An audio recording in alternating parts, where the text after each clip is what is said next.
Good afternoon, and thank you all for being here for How to Win the War on Truth, a book presentation with author Samuel C. Spitale.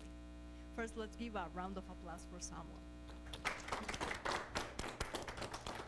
I am Mariana Fontainia, Program Coordinator at the Rayleigh Center for Media and Public Affairs at the Manship School of Mass Communication.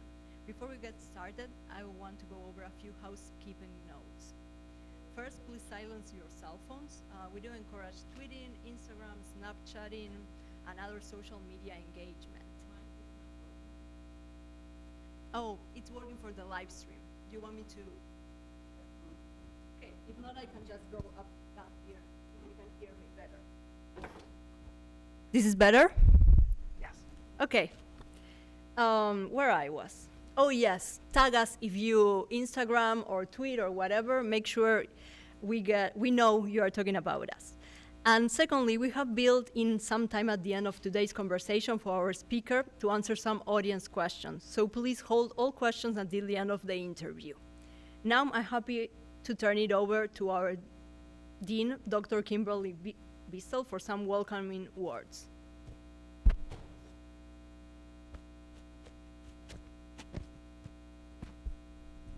Thank you, Mariana. Thank you, Mariana, for the introduction. Good afternoon, everyone. It is so wonderful to see you here today. It is my great pleasure on behalf of the Manship School of Mass Communication to welcome you here today to How to Win the War on Truth, a book presentation with Samuel C. Spitale, who is also a Manship alum. I think it's important to note that. As Mariana mentioned, my name is Dr. Kim Bissell, and I'm the Dean of the Manship School. An event centered around debunking misinformation and fake news in the media is incredibly relevant to today's modern information landscape. As a school of mass communication, it's important that we train our students and professors to become more media savvy in and outside of the classroom. Media literacy is at the core of the values that we hold dear. I would like to turn things over now to Dr. Janae Slocum, the director of the Rayleigh Center.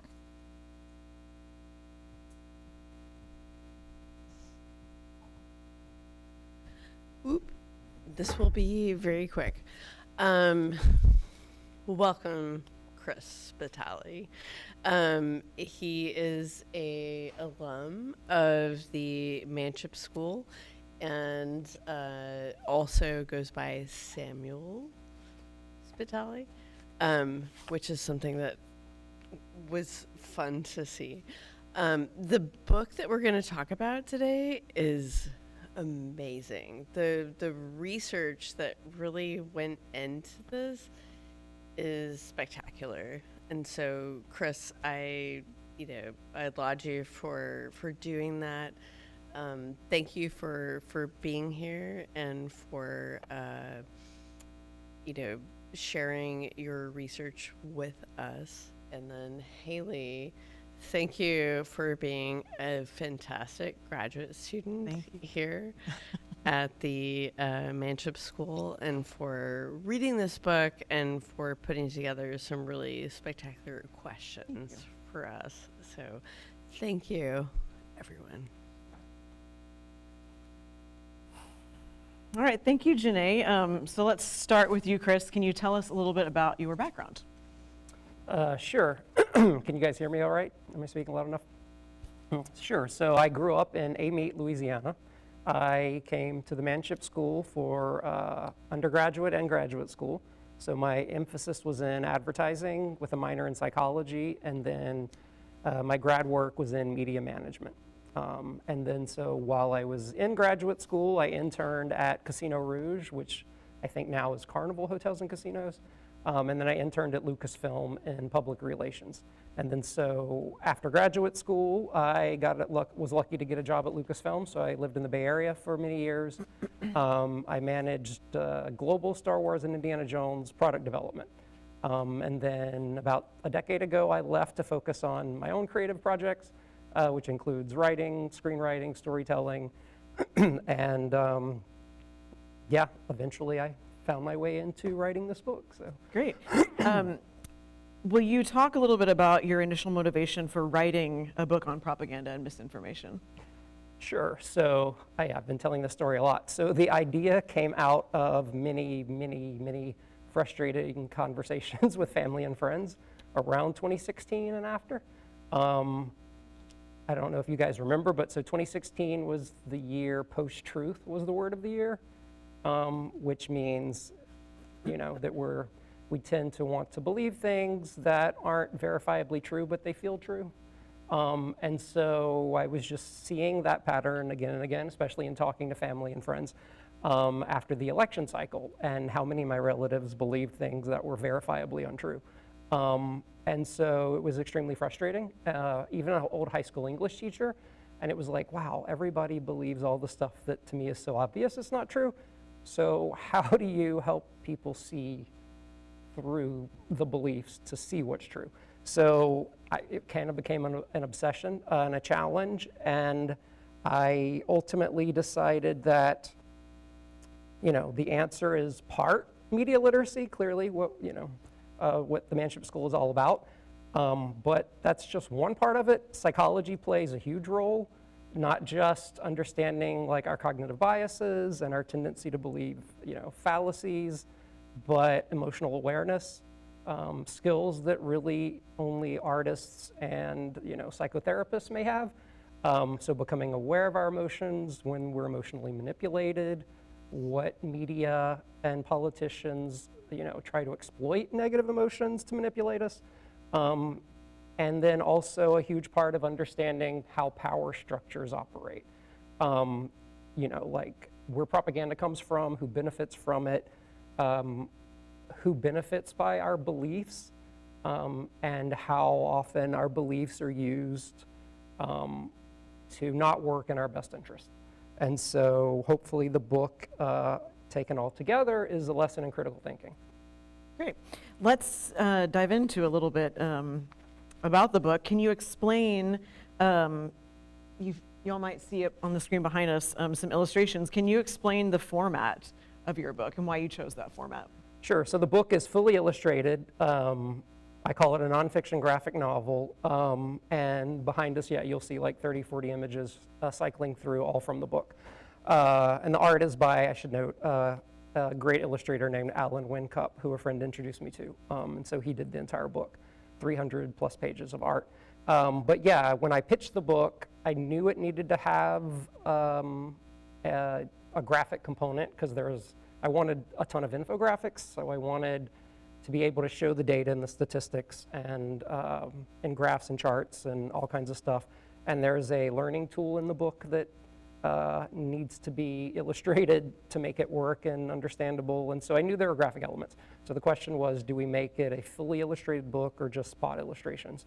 And the publisher liked the idea of making it completely illustrated, you know, making it more accessible to the widest possible audience. And that's kind of where I was leaning.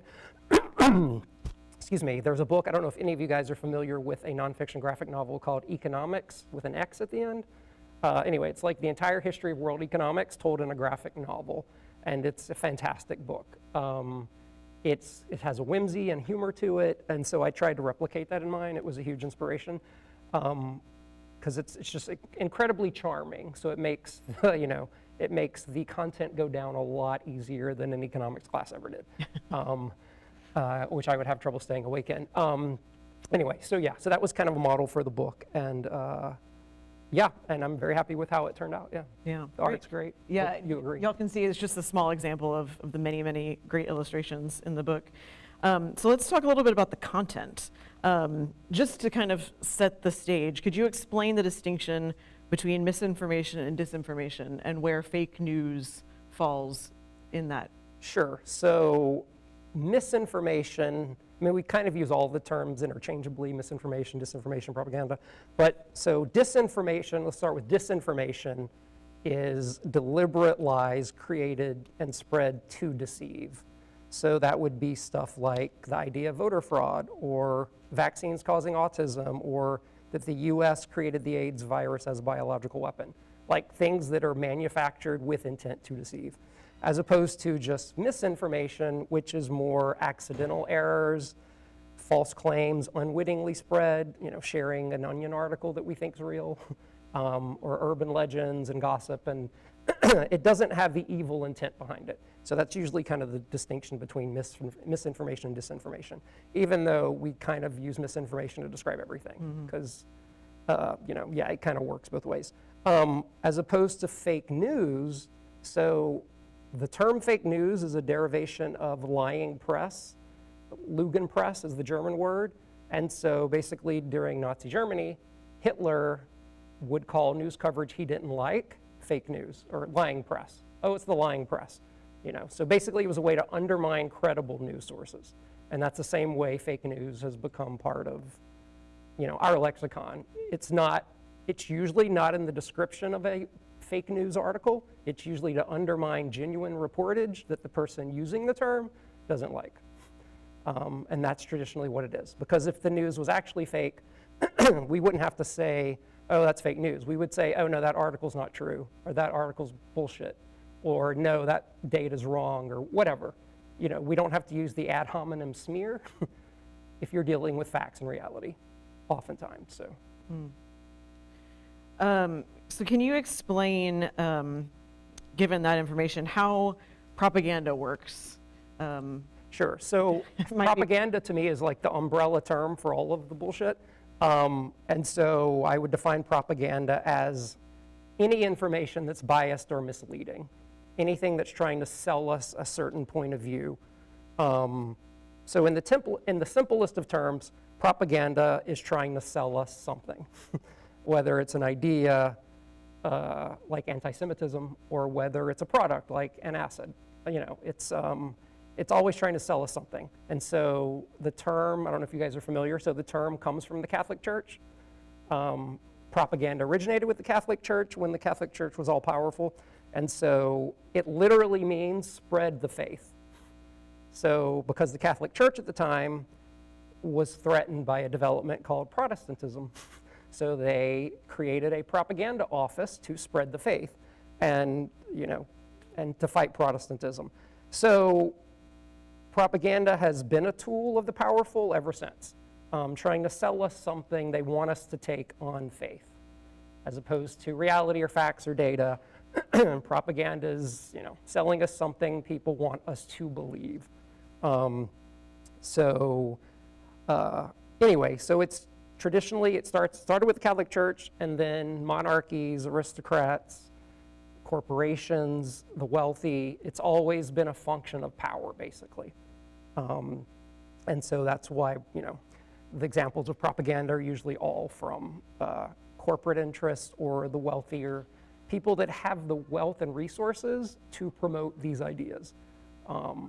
As opposed to, say, by contrast, conspiracy theories, which are usually a way for people without power to understand the world and make sense of it. Propaganda is kind of the opposite. It's a way to, manipulate people from above. So I would say that's the biggest distinction between propaganda and conspiracy theories. They serve different psychological purposes. Although in our current time, the conspiracy theories have been found to be useful from the powerful, so they have now become propaganda. If someone can benefit off of the lies that start with, people like us, then it will get turned in and manufactured and spread like propaganda. So I'm trying to think that I hit all of the, yeah. So essentially, well, and you guys tell me, I'm assuming you guys are mostly mass comm students, right? So in school, did they tell you why the word propaganda has come out of fashion? Like, why don't we use that word anymore? So basically, propaganda was always an umbrella term for influencing public opinion. So Edward Bernays and all the, the early guys in the early 1900s, that's what it was called. And then after World War II, the name became tainted. So Bernays basically changed the name from propaganda to public relations. But it's essentially, was always the same. Again, PR used to describe a bunch of more stuff than it is now, but PR used to kind of describe advertising and marketing and all these other things. But they're all kind of the same, whether it's PR, marketing, advertising, branding, they're all trying to sell us something, an image or a politician or, a new film or whatever it is. It's not journalism. So journalism is interested in dealing with the truth and the facts, and all the other stuff just obscures it. So I know, we teach them side by side, but because of all these other things, journalism is fighting an uphill battle.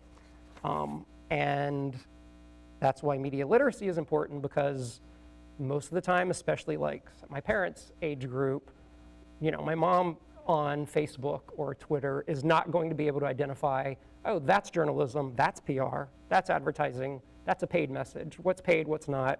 And so that's why media literacy is so important, especially in this day and age. I'm glad you mentioned that, because I was going to ask you, curious to know how propaganda has adapted in the internet age. Yeah, so I mean, it's just become so much easier to proliferate, the public sphere with misinformation. So the internet definitely has democratized the sharing of information, but as we've learned in the last 10 or 20 years, it's democratized the sharing of misinformation as well. So what's happened is there are no more media gatekeepers. So the media used to keep the riffraff and the bullshit out. There was a general consensus on what truth was, but as the Fairness Doctrine was struck down in the 80s, are you guys familiar with the Fairness Doctrine? So basically the Fairness Doctrine was, it never technically had to be enforced, but it was something that made news items have to be balanced. So if you were going to have a certain side of the debate, then you had to represent the other side. So you often had the two talking heads on talk shows or things. They had to be given equal airtime. So if the cigarette industry was going to come on and talk about how healthy cigarettes were, you had to have a scientist explaining that no, they're not. Our science says this. So it was a way to be even-handed. But during that era, like, again, they never had to enforce it. Most of the broadcast networks and from radio to TV were very even-handed with stuff. And so it was struck down in the 80s. They tried to codify it in the law. Reagan vetoed it, kind of to make way for partisan airwaves. Or, they kind of reinforced itself. He also was Rupert Murdoch. There used to be a rule where foreigners couldn't own our media either, and so that changed. A lot of communications things were changing in the 80s. So the Fairness Doctrine got struck down. Somebody like Rupert Murdoch comes in, and all of a sudden airwaves start becoming partisan. So once that barrier is removed, then there's nothing keeping propaganda at bay. So what happened is you have all this talk radio that just started disseminating opinions and whatever, and they could say whatever they want. They never had to counter it or hold it to truth, hold it to be truthful. So that was a trend. And then you had partisan networks on TV start 10 years later, and the trend just kind of gets worse and worse. And then now that the internet's here, it's like open season. So did I hit everything? So at this point, right, there are no gatekeepers anymore. If you have a Wi-Fi connection and a grudge, you can put whatever you want out there. That's all it takes. And so as we've seen, this is often for the detriment. So in one of the examples I was going to mention, do you guys remember Acorn, the community organization Acorn? So in 2008, Acorn had been around for a while, but basically it was a community organization that helped minorities vote. So it registered minorities to vote. And that election in 2008, Barack Obama got elected, and Acorn helped register 1.3 or 1.5 million people. So that put a target on its back from conservative activists. And so that went undercover and I don't remember what the doctored video showed, but I think it was, are you familiar with this? No, I haven't. It was, basically they released a viral video that made it look like Acorn was up to no good. I don't know if it was trying to avoid taxes or trying to do something. And so because of the internet, so it gets seeded to all of these super partisan websites. And then it gets picked up, and then legitimate partisan media pick it up. And then they start running this Acorn story, attacking Acorn nonstop every night for weeks and weeks. And when that happens, the mainstream media have to pick it up. They can't, if it becomes part of the conversation, then everybody else has to pick it up. So they pick it up, and it becomes, a big scandal. And then Acorn ends up being defunded. It closes its doors. And then once it's cleared of all wrongdoing at the local, federal, all levels, it's not even news. So it worked. So the propaganda worked. The aim was to take it down, and the truth often takes a while to come out. You have to clear the air. It takes a while, and that does not work. Paying attention. Yeah, and by then it's not really news. If Acorn's already gone, or if it's in the process of literally no one hardly ran corrections, and so that's just an example of how damaging propaganda can be, because the bad actors will use it to do whatever. And we saw it again and again, like Shirley Sherrod getting resigning from the FDA or whatever. There were a lot of scandals kind of back to back that took a page from the same playbook. And a lot of these things they're not accidental. They're extremely deliberate. I'd say another book I recommend is Trust Me, I'm Lying, by Ryan Holiday. And he was one of these undercover marketers who would, he kind of lays bare the playbook, today's playbook for doing this, like how you leak things to certain websites or where you want big media to pick it up, like the right people to manipulate to get it into the public conversation, regardless of its veracity. And that's how they kind of get around gatekeepers to a very detrimental effect these days. Yeah. You mentioned your parents specifically, and which leads me to this question. Do you think there's a generational difference in how people distinguish or differentiate between propaganda and truth? Absolutely. And in fact, I have a great statistic to read. So this is a quote that's, I find kind of shocking. But so Facebook users ages 65 and older shared more than twice as many fake news articles than the oldest age group, 45 to 65, and 7 times as many fake news articles as the youngest age group, 18 to 29. So, and I think a lot of that has to do with media literacy. I think the older generations are, they don't grow up with the media, they didn't grow up with the internet, they didn't grow up with all of this, so they're less, schooled in how to differentiate between, like I said earlier, all the misinformation and journalism. And so absolutely, definitely the trend is, the older you get, the less you know. Hopefully that'll change as we get older and everybody grows up with the internet. Maybe naive thinking, but we'll see.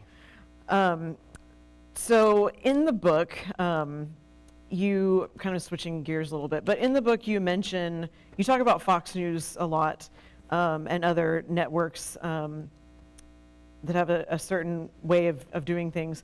And as a lot of us probably know, that network was recently required to pay quite a large sum of money, $787 million, to Dominion Voting Systems for the false claims of voter fraud that followed the 2020 election.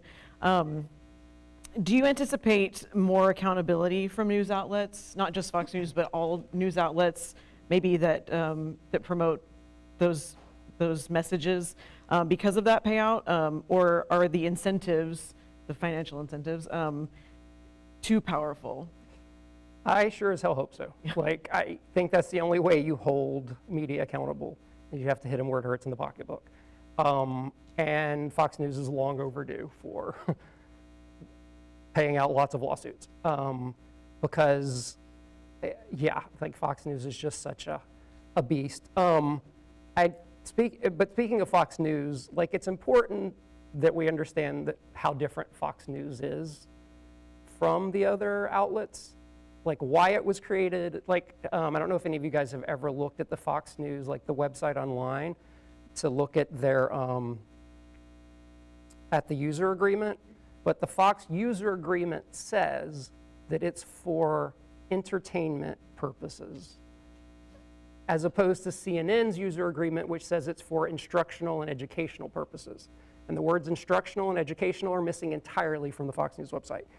So, to me, Fox News is a straight out propaganda outlet. That was why it was created. So do you know, students, why Fox News came into being, where its origins lie? Does anyone know? So it came out of the Nixon White House. So during Watergate, Nixon didn't think he had a real problem. He thought he had a PR problem. So there's a document that's in the Nixon archives, or the Nixon library, that you could see, that's called A Plan for Putting the GOP on the News. And Roger Ailes, who started Fox News, his handwriting is all over the document, literally. So basically their pitch was to have these fake news, videos that would look like news but were real PR to salvage Nixon's reputation. And so it was, propaganda masquerading as news. And so they thought that as long as they could change the conversation in the public, that the president wouldn't be impeached at the end of the Watergate hearings. But Nixon resigned and it didn't happen. But that became the template for Roger Ailes to create Fox News. So it was never intended to be real news. Like the news in the title Fox News, like it's, most of the news networks we call CNN or MSNBC or whatever, we don't have to say the word news in their names. But Fox News was named that way so that you would have to say the word news because it was a branding initiative. Roger Ailes even said it was to give the impression that it was news because you couldn't say what they were really up to. And so Fair and Balanced, Fox News, like they were all branding initiatives to convince people what they were getting was news, but they never intended to be news. And so, so Fox News was kind of always that way. Some other, this is an interesting stat I want to read too. So one of the other ways you could tell, and I have charts in the book, I don't think I put them in here, but is that you look at journalism awards, like Peabody's, Emmys, Edward R. Murrow Awards, and you look who gets nominated year after year after year, who's doing the real work. So for instance, in 2021 and 2020, PBS was nominated for a total of 100 Emmy Awards in news. CNN was nominated for 77, CBS 47, New York Times 33, NBC 17, ABC 31, MSNBC 13, and Fox News 0. And you look at every year, and Fox News is always 0, because they do no original reporting. They're mostly opinion-based. One report said that 68% of Fox News was opinion, compared to CNN's 4%. And Pundit Fact once found that only 10% of Fox News stories are 100% factual. But within the network and within the people that work there, they know what they're doing is not news.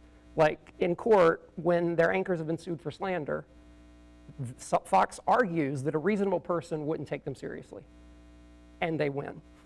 So Fox has won lawsuits by saying no reasonable person would take Tucker Carlson seriously in a slander Which I believe lawsuit. is a similar argument Alex Jones utilized. And that's so they know that what they're doing is not news, but the public doesn't know, and hence the danger, because they're selling ideas that are influencing public opinion and behavior that often have no basis in reality, that are either spun to advance their economic or political agenda.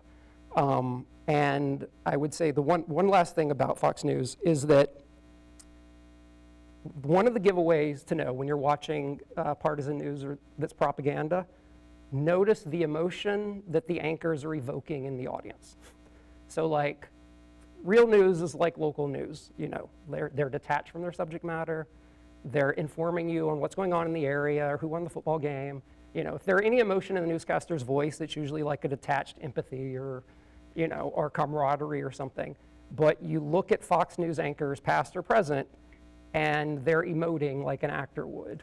So they're not delivering information dryly, like the likes of Edward R. Murrow or, Brokaw or any of these other vets. They're deliberately using a negative emotion like actors do, because they're trying to rile up the audience against some perceived enemy. So when they tap into negative emotions like spite, hate, outrage, anger, it's not news. That's one of the main propaganda giveaways. And so Fox actually does 3 things just like Hitler's propaganda machine did, as noted by Holocaust historians. Direct anger at an adversary, repeat the falsehoods, and what's the other one? An appeal to negative emotions. And so I would say, when you watch it, notice those things. Notice when someone's irate. Notice when they're making you upset about news as opposed to delivering the news. They want you to be angry at this person or that person. And notice where the negative emotions are directed. And that's one of the best ways to undercut, to become emotionally aware of information that is written or created to rile us up. And that's usually a red flag that somebody's up to no good. So in addition to creating those negative feelings in viewers and the other things that we've mentioned, what are some consequences of propaganda and misinformation? And do you have any actionable steps that you'd recommend that we could take to try and combat the harm that's caused? So yeah, I'm gonna leave my glass on for this one. So yeah, the damage can't be overstated, because like misinformation and propaganda is kind of the reason why anything in society is screwed up. You know, I mean, it's everything from killing the planet because of denying global warming, to losing democracy because we keep thinking about election lies and voter fraud, to, you know, products that are harmful like cigarettes or the lead industry or any of these things that we assume are safe because they exist. Why would they be a product if they're not safe? And so the harm is infinite. Like, there's no shortage of ways that we could be harmed. And as long as people continue to believe these things that are not true, then you can't actually solve the problem.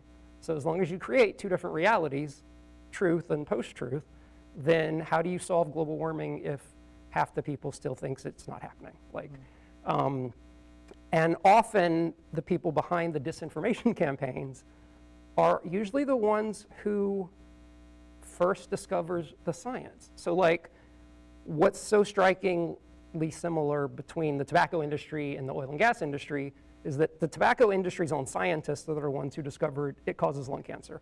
It was their scientists who first did it like a decade before public health officials got the word out. And so they knew early to start fighting that science. So the oil and gas industry was the same way. It was Exxon scientists who first discovered global warming in the 70s. And they tried to alert the public.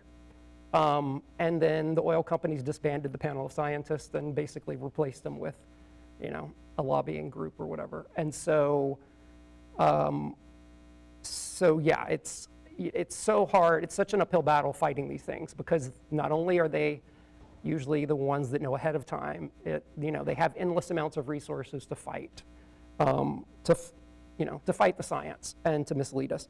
But I would say one of the best things we can do, not just for, you know, global warming or whatever, but ask for any belief, for anything that we take for granted, always ask, who benefits from me believing this? So even if you're forwarding something, you know, a message or social media, like a news item, like, who benefits from this information? And, you know, who benefits from the belief that global warming is a hoax? Only the oil and gas industry. Like, no one else benefits. You know, who benefits from the belief that universal health care is socialist or we can't afford it? Only the pharmaceutical and health insurance companies, you know. Who benefits from the belief that a diamond ring should cost 2 months' salary? Only the De Beers diamond cartel. And the 2 months is a random figure they just plucked out of thin air for a marketing campaign 100 years ago.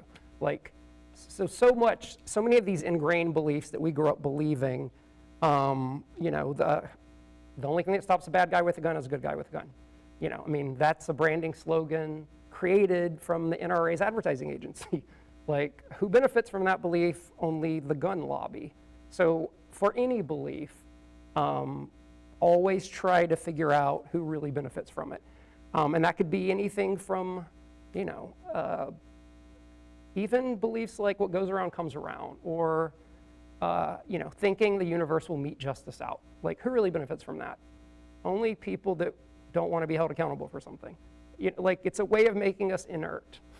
Because if we believe the universe will magically, you know, punish an offender for something, then it means we don't have to do the work to punish them. Or, so you know, and I give these examples just to show you the breadth of how many things we take for granted and believe that when you stop to think about them, really only benefits a select group of powerful interests. So, Yeah, and as that answer just demonstrated, throughout the book, you don't just talk about news, you talk about lots of industries and products that have been harmful, like tobacco or asbestos or lead, and how often industry leaders or coalitions kind of obfuscated or pushed back against regulation using propaganda.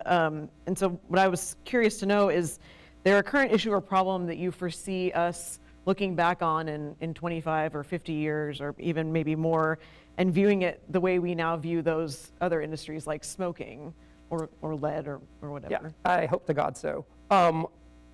But, you know, I guess one of the benefits of looking at stuff through a historical lens is that in the present, most of the bullshit from history kind of fades away so that you only see the facts. That's the hope, but it really depends on if the powerful interest groups that are selling the bullshit maintain or lose their power. Sometimes evidence becomes overwhelming, like cigarettes. But it took like 50 years, 50, 60 years, and the cigarette thing only changed because there was a whistleblower who came forward. And then the propaganda machine against him, fired up, and they tried to paint him as an alcoholic, and he couldn't be relied on. And only the trove of documents that he had revealed that, they knew all along. So I feel like there's a lot of those things that, like Acorn, eventually no one will remember all the bullshit because that's, not its history. That was the opposing people's history. So I hope things in the future will be as clear as they are in the past. It's actually a different book idea I'm kind of working on that's how to look at things in the present that I mentioned earlier, using certain tools. But so one of the main things I would say is helpful is that for any given issue, look at it as two forces are at play. It's between someone trying to make a positive change in society and between someone resisting that change. And understand how that struggle threatens the balance of power.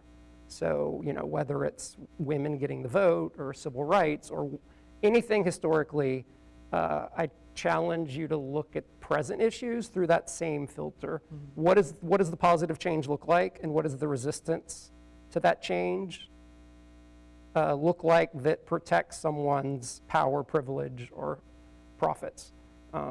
And so that's one of the best ways, I think, to look at issues and to see through the bullshit. Because the bullshit is 99 times out of 100 coming from the powerful interest group that seeks to either deny that change or fight the change or revert back to a time when they had more power. All right. You mentioned earlier about media literacy and how important it is and how necessary it is. What would you say to those among us or who may feel frustrated or disheartened by media literacy in general, lack of media literacy in general? What recommendations do you have for us to have a better relationship with the media? And who should be leading that? Should it be media organizations, government officials? Who should take the lead on media literacy? And yeah, I think it needs to be a multi-pronged approach. I think everybody needs to do something. I mean, the government needs to regulate the internet somehow, or there should be limits. I think it's dangerous when, someone like Elon Musk buys Twitter. Having someone that wealthy in charge of, a media outlet like that is just dangerous, because now Twitter is nothing but a shit show. The check marks change, he's not working to advance truth. He's just playing around and being stupid and promoting bullshit. So public media, removing the profit incentive from media is always great. You look at NPR and PBS, and there's no shortage of good reporting, because they don't have to answer to shareholders. They don't have to worry about ratings. They don't have to kowtow to sponsors. And so any media that is trying to make a profit, like Rupert Murdoch's empire, is the most dangerous. Because, so we didn't really talk about this. So the things that go most viral on social media are the things that elicit the biggest emotional reaction. And so, like I said, with propaganda outlets, what makes you share something is that it makes you angry or it makes you hate somebody. And so the manipulation tactics are a science. It literally is a science. And the more angry something viral makes you, then the more it's going to get shared, and the more whoever the target is going to get hated, and the more death threats and the more violence.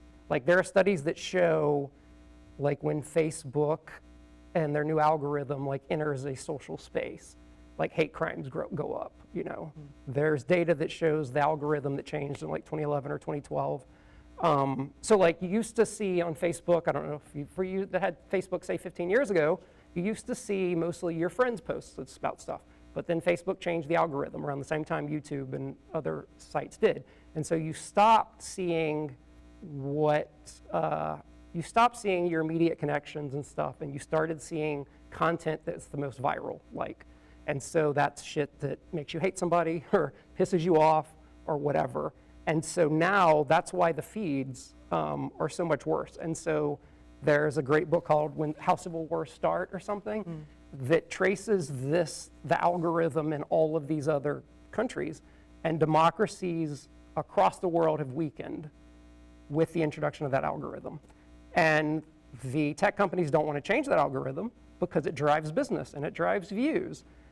But it's bad for society. And they know it is. Like, there's so many great books written about this. Like The Chaos Machine's another great book that talks about the internal debates at these tech companies, like where advocates, human rights advocates or whatever, go to them and like, you know, like there are death threats, people are getting hurt, you have to curb the bullshit, the hate speech, and they won't because it's good for their business model. Like, and they know it on the inside. Like, you know, these are not even, you know, these aren't public debates, but they're debates on the inside, and the, you know, it always goes to money, wherever the money is, wherever the power is.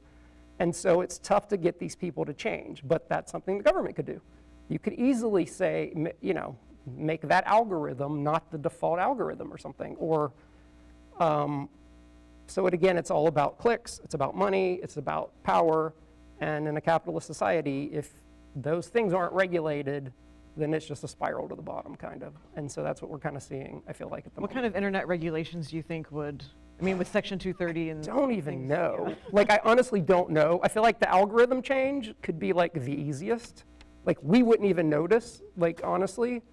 We would stop seeing more clickbait and we would start seeing more stuff from our family. Like it would be minimal to the user, and YouTube is even worse. So what happens on YouTube is that, yeah, and you have the algorithm, so what goes viral, but the YouTube, the more you watch the recommended ones, the more it takes you to extreme versions of that. So like, let's say, you know, I don't know, I mean, this is a bad example, but like, let's say if you go to videos where people are killing bugs or something, then it's going to recommend videos where they're killing rats or something, and then you watch that, and then you get to videos where they're killing cats. Like, it keeps upping the ante to get you more emotionally engaged, which means that you're going down a rabbit hole, usually of hate speech or misinformation, and which is completely dangerous. You know, so I feel like there has to be more societal consequences, like holding Fox News accountable through paying a lot, or I just don't know what's the tipping point is, especially because most of Congress is like, you know, they're artifacts, they're ancient. Most of them don't even know how to use the internet. And so getting them to enact, that's why I find it hysterical when you have all of these like, you know, Gen Z tech people come to Congress and they don't even understand what a web page is. Like, so I don't know, it's gonna take more youth probably or more generations getting into Congress for them to act, because I think it's just, they don't understand it. And clearly the tech companies show a brazen unwillingness to do anything. Yeah. Because that's why they keep going to Congress saying, regulate us. Because, yeah, self-regulation is a joke, so, Yeah. yeah. I don't know if that kind of answers the question. Yeah, I think so.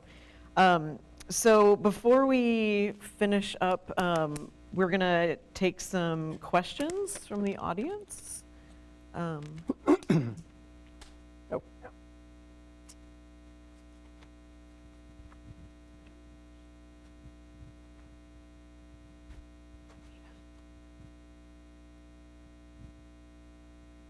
Hi. What are your thoughts on AI playing a part of mis and disinformation in Great the question. Lord, yeah, that's even a worse rabbit hole. That's one of the areas I just know nothing about. However, I participated in a lot of the writers and actors strikes this summer, and so I heard a lot of AI discussion, and I could tell you what they're worried about. So I can speak to it and going into the strikes, I don't know much about AI because it's so not in my wheelhouse. But I can tell you some of the threats that it brings.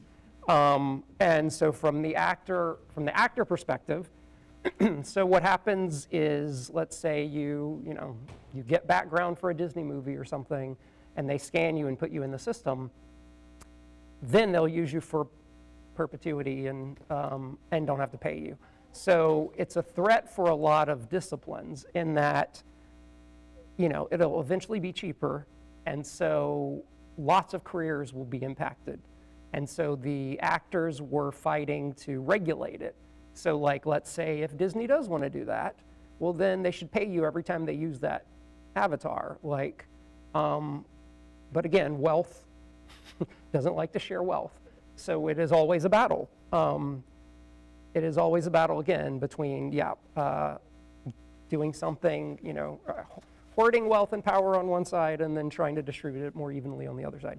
And so, so AI is a threat there.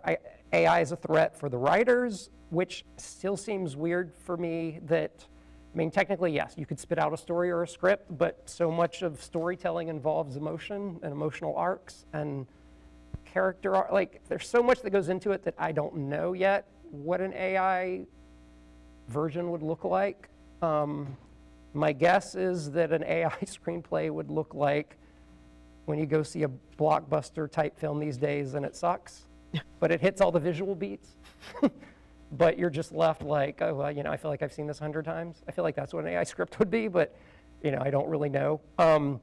But the main danger with AI that, when you see the tech people talking is how it can be used for evil. Again, the bad actors. Maybe like a deep fake situation, or not even just like deep fake, sure. Like that's one thing. I'm thinking more like it could be extremely beneficial, but like if the bad actors are there, it could be like somebody like, okay, I want to kill this many people at this theater.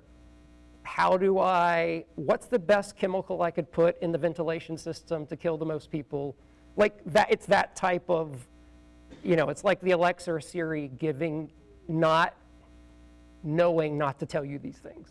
So the more AI knows when it comes to like just everything, how the world's laid out, how, the architecture of places, that's the ability to manipulate AI into doing bad things. And I saw an interview with one of the tech guys that's really pushing for it.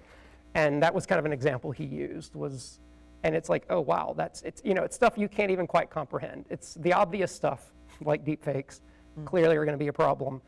But it's the people that are really up to bad stuff that we just can't even comprehend yet. Yeah. I feel like you're making loud enough. Oh, okay. I was like, I speak loud. I know you mentioned age as a variable in media literacy, but also in the South we have things like education, religion, poverty. which is part of a great part of the book as well. A lot of the book, a lot of the underlying parts of the book is about inequality.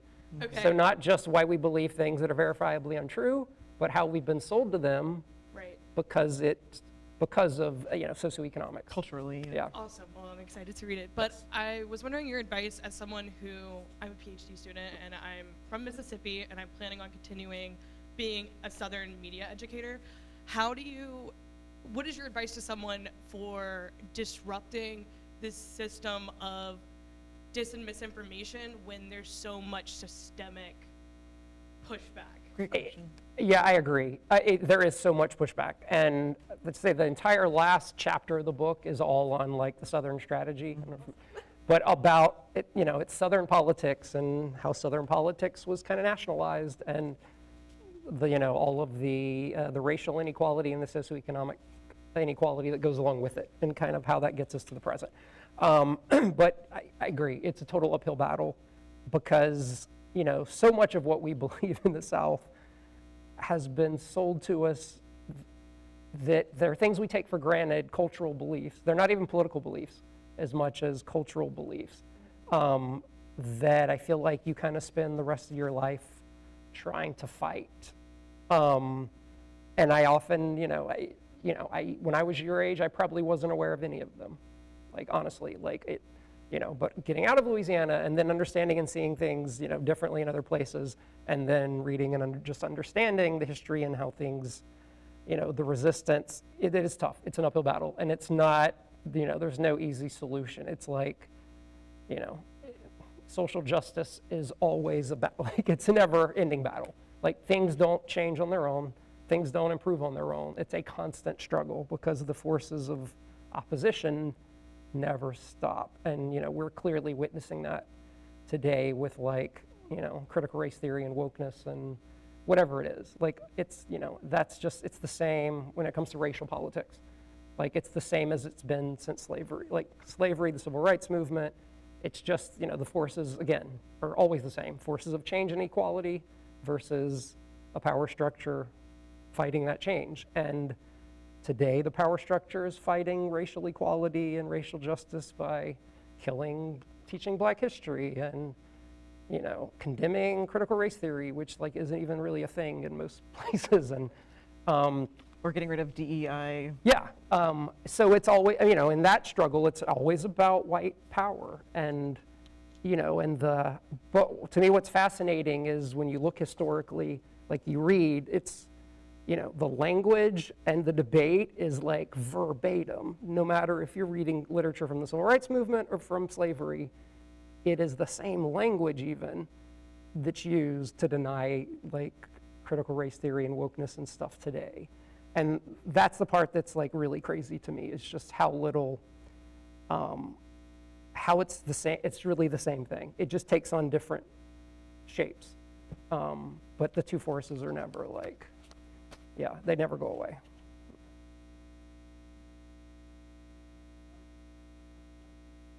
Anyone else?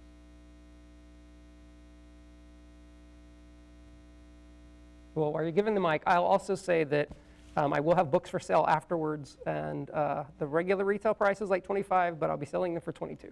So, and I have several, so there should be enough if you guys want one. Yeah. I got here a little bit late, so maybe you went over this, and I'm not sure if this is something you cover, but what are your thoughts on the misinformation around the Israeli-Palestinian conflict and how that kind of manifests? We did not cover that. We did not cover that, and I had a feeling that someone might ask that. I know so little about, like, I don't even know enough to weigh in on, and I try not to weigh in on anything if I don't understand it enough. And, I've been seeing social media, but I just don't know if I don't know enough. I would hate to say anything. And, the attack on Israel was awful, but as I see all the footage, like, just the number of deaths in both sides now is just getting worse every day. So I do not even know. And I don't even know what's propaganda yet in that and what's truth. Like, sometimes it's not very obvious right away. Mm-hmm. Sometimes it takes a while for... Yeah, with those kinds of breaking news events. Yeah, like Ukraine too. You have to wait sometimes for the... Because you don't know, what situation. Like the missile strike or whatever was like 2 days ago. Like, you just don't know. It's too early. So yeah, sorry, I don't have a better answer for that. It's just too current. Yeah.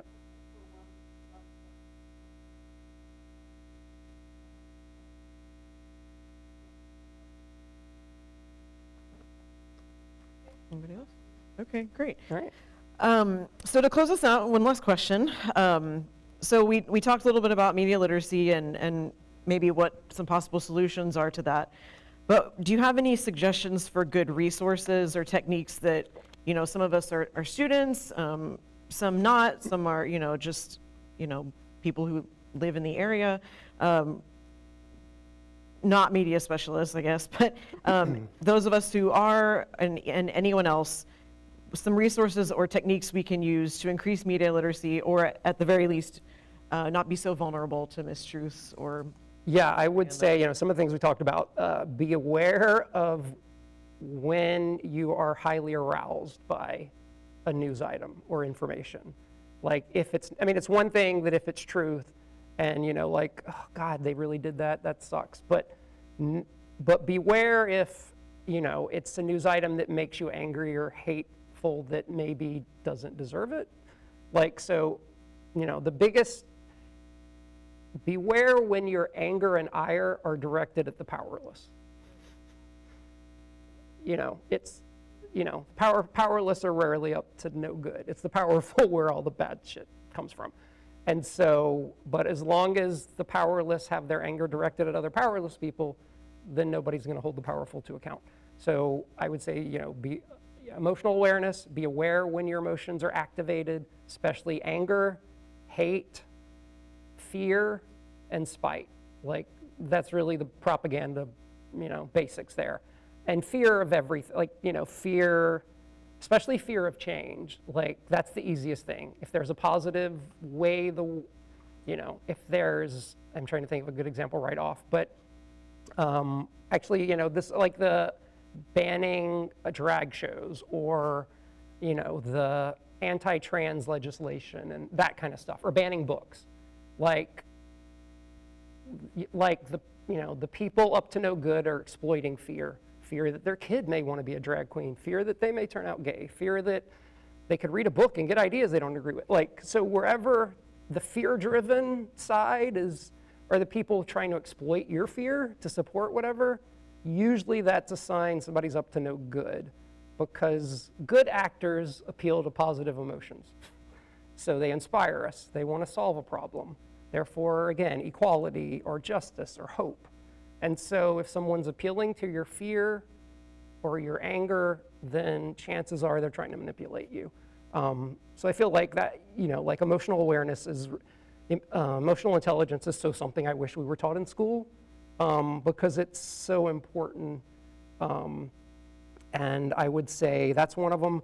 Another one, when it comes to sources or whatever, like the example I gave, go where the awards are. Like, you go to the movies that win best Oscars to see what good acting looks like. So the same should determine your journalism habits. I mean, are they winning Pulitzers? Are they winning whatever? Are the thought leaders winning Nobel Prizes? Like, are the people writing, the best nonfiction, do they have PhDs in their field, and is that their course of study? Like, have they spent their entire lives studying climate regulation or whatever it is? Like, so, go where credentials are, go where expertise is, and go where the accolades tend to go.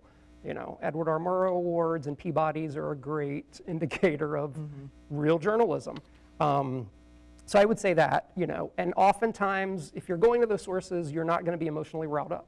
Like, so, learning, seeing the difference in these things. I mean, we live in such an infotainment era that, but emotions, again, emotions are part of scripted TV.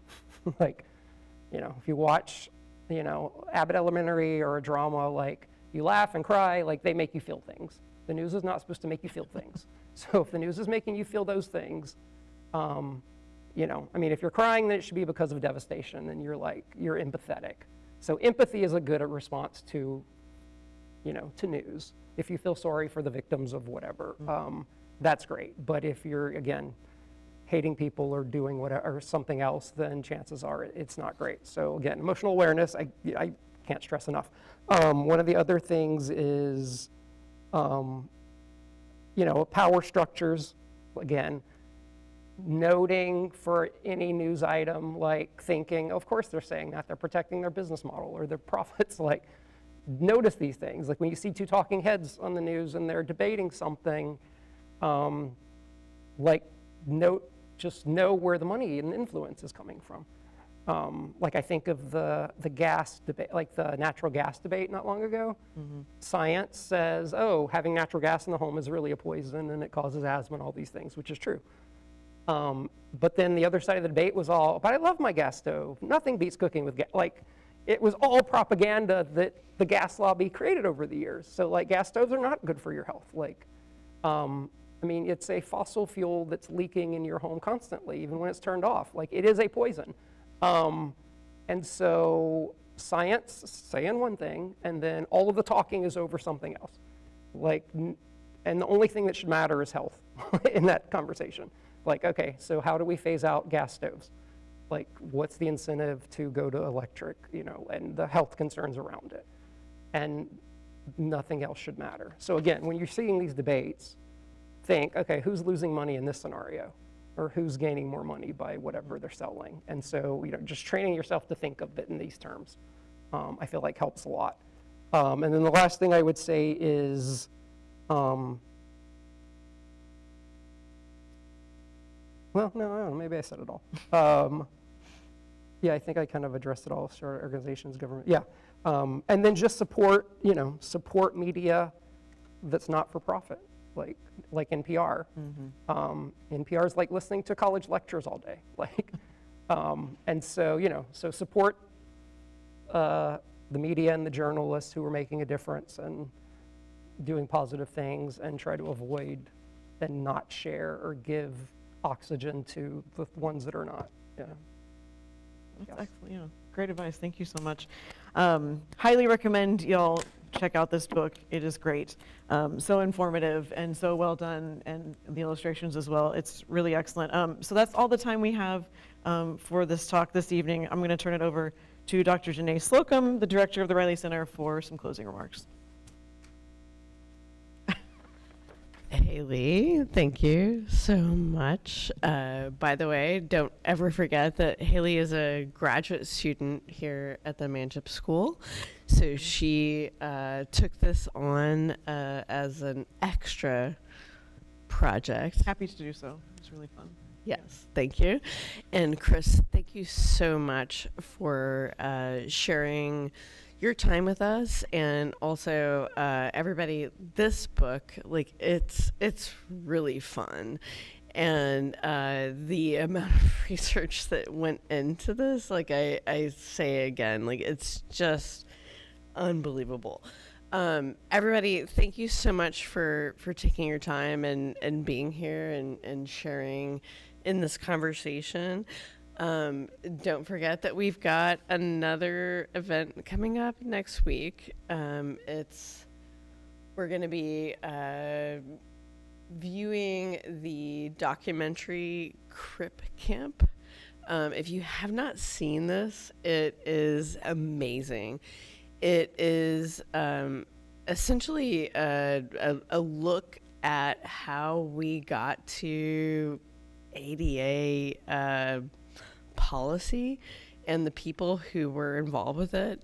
And one of the folks who is critical to that conversation is actually going to be zooming in with us. And so I hope that you can share in that conversation as well. And then as far as we always have wonderful things going on here.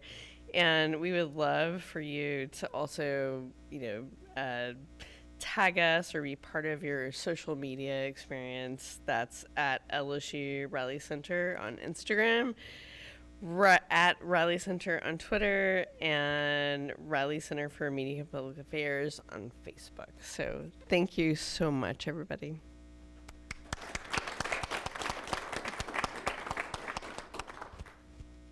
Yeah, thank you for having me, Janae. And for you guys that want to pick up a book or talk or chat or whatever, I'll be at the desk in a minute. Thank you.